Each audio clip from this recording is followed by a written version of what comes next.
Welcome to our future humans, mystic, spiritual, mindful, secular, sovereign people, self-agents, bodies connected, hearts open, minds integrated, and that's why let's honor our 5 greats, at least 5 of the greats for the future humans: Bessel van der Kolk, Peter Levine, Stephen Porges, Dr. Daniel Siegel, Pat Ogden. There's plenty more, but in the meantime, I'm going to honor these 5 at this moment in time.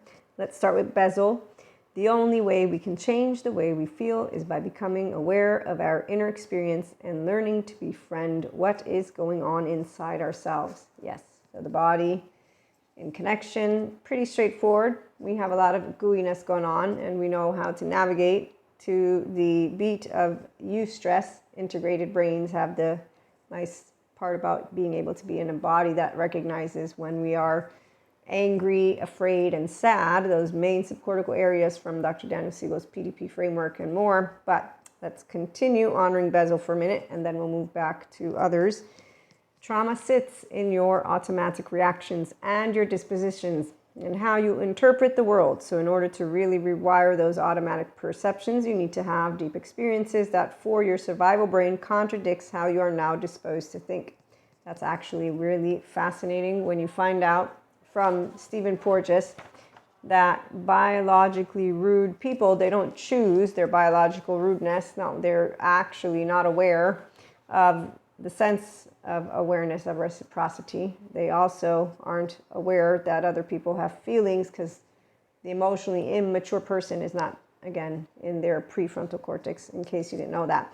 So when you seek meaning in the behavior and justification, really you're just ignoring that. When a nervous system is in constant state of defensiveness, control is a warm blanket because they have difficulty dealing with uncertainty.